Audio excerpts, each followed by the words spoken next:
Rhajat is not just some extra green mage that's worse or Nunu or something like that. She is actually very important to this meta. Greetings and salutations, my name is Deltron, helping you build killing machines that can dominate in PvP and in special hero maps. And if you want help earning all the orbs, feathers, sacred coins, arena medals, everything this game throws at you every week, consider subscribing. Let's get her digits. BST at 150, good, we're increasing that. And if we take a look at her stats, really, there's somebody better than her in every attribute, but she's pretty good in all of them. Taking a look at what she swings with, Keen Gronnwolf Plus. First time we've seen a Keen weapon on somebody out of the pool. First time we've seen Gronnwolf on somebody out of the pool, so that's really good. Attack and defense, Rally is her assist skill. It's a really nice one. I'm actually pretty eager for that one. And distant defense 3, yeah, there we go. It's good to see other people to have that. And Savage Blow, well, they know what all the guys like. Let's check out the obituaries, and for the most part, we don't have any stellar scores here. I like to see something in an A rank or higher in order to really consider it, and there's definitely some sub-ranks there that are A or higher there, especially in Aggressor and Duelist, if you want to do that, but honestly, I would not want to let her get hit, and that's going to be difficult because there's going to be lots of people that are going to want to hit that. Regardless, you go ahead and put her out there and you attack all those horsies, you're going to knock them down. You can even take out Hector on initiation. How about that? That's impressive. Looking at Rhajat's stats, she's not really all that special. It's nice that she has a little bit of a better BST, because I'd be sad if they broke the trend of adding more BST to all the heroes, but otherwise, she's not anything too terribly new, except for the way that her kit comes. Now, speaking of her kit, she's filled with all kinds of skills people are going to be inheriting here, there, and everywhere. You're talking about distant defense, you're talking about a wolf tome that's actually available for green in the summoning pool. That's exciting. She has a great assist skill, actually. The attack defense is really good, specifically in boosting your arena score. So she has a lot of stuff going for her, and I have a feeling she's going to become fodder.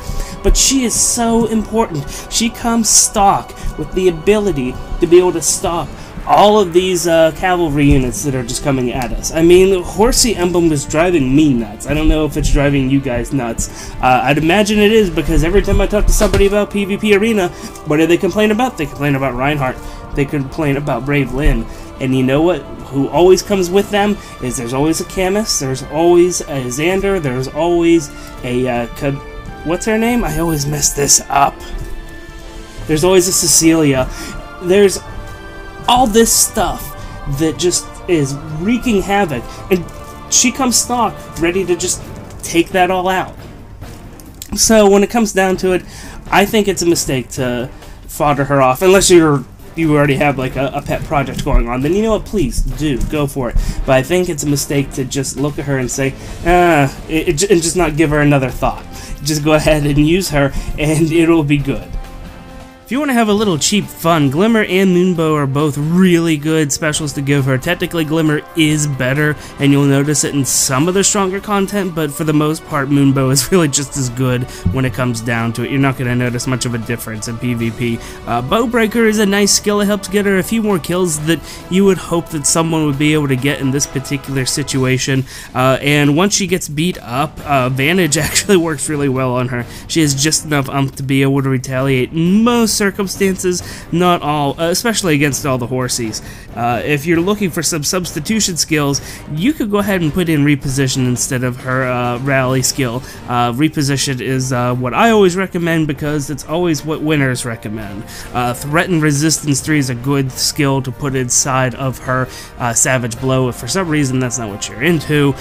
Fury 3 works out really well on her A slot. It bumps up everything, it gives her more wins, it obviously lets her get whittled down quicker, but if you're not too worried about endurance there, then you could go ahead and just use Fury 3 and just do it all furiously. Speaking of which, Life and Death 2 is also really good on her as well. It works out a lot better than many other people I've seen just have Life and Death 2. She doesn't necessarily need those extra points. They help her if you want to go ahead and spend to get Life and Death 3, but she doesn't necessarily need it, and honestly, in the grand scheme of things, I don't necessarily even recommend using Life and Death 2, but if you are looking to make a glass cannon, that's a good way to make it. I have two builds for you in this first one. Let's just get it out of the way, okay?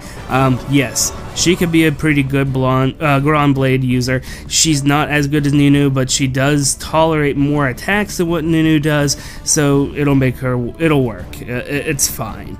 You could use Moonbow, Life and Death. She'll use Desperation well enough once you get to that point.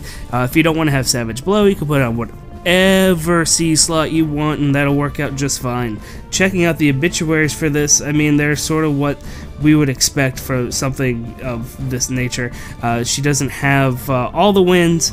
This is also just whenever she is having a buff of +4 attack, so that's what we're seeing here is with a +4 attack buff. If she gets buffed up more with other things, like a full dedicated buffer, she's going to go ahead and tear up, just like you would expect Nunu to do.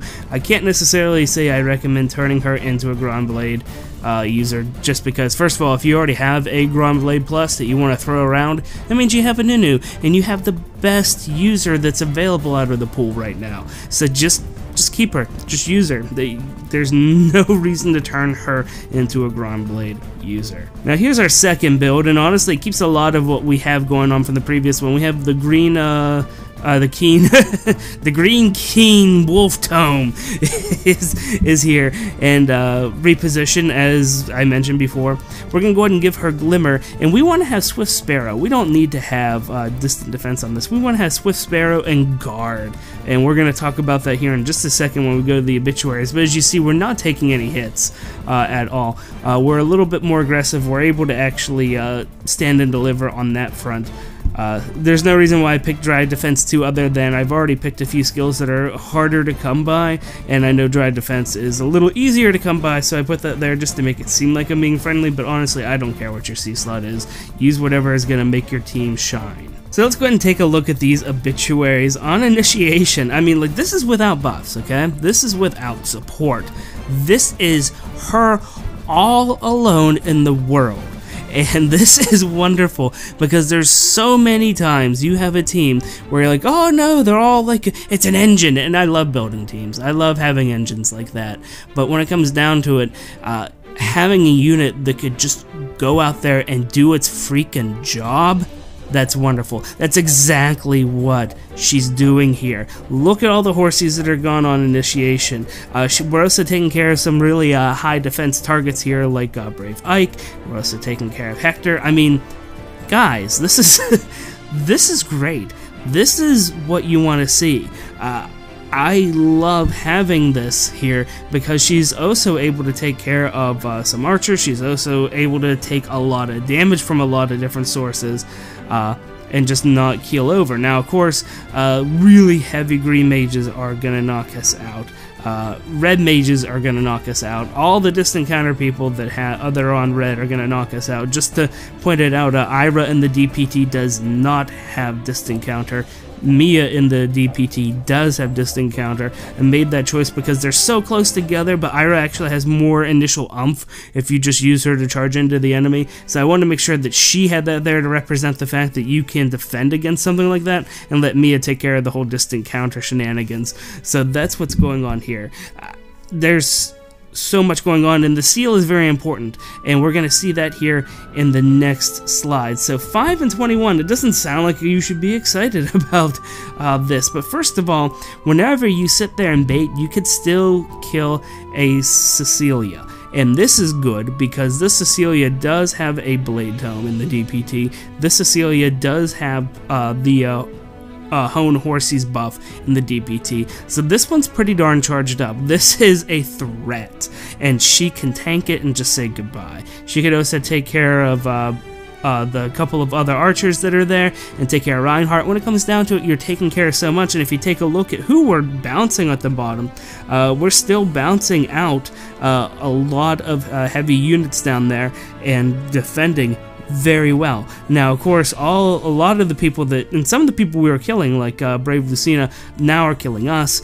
We're not meant to take a hit. But when it comes down to it, we can deliver so much, and this particular build can handle a wide range of threats. It's very dynamic. It can easily adjust. This particular unit has a high BST. I mean, I am having a hard time finding bad things to say about this unit. I love it. It's amazing. And it has nothing to do with the art. It's just purely a matter of fact.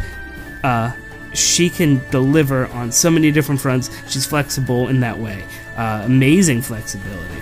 And so you can put her in a team, and you just be like, okay, no, I need to have somebody that I know can handle all the core PvP threats, and I need to have somebody that can check several different hard targets. That's her. You could put her into almost any team, and it's going to work out so freaking well. So, with that said, what do you guys think about her? Let me know down in the comments below. If you have questions about how to build yours because of different IVs, please don't hesitate to ask. I love answering questions. And do me a favor, if you like your Fire Emblem information hot and fresh like grandma's cookies, hit that subscribe button. My name is Deltran. Thank you guys so much. I greatly appreciate all of you. And until next time, take it easy.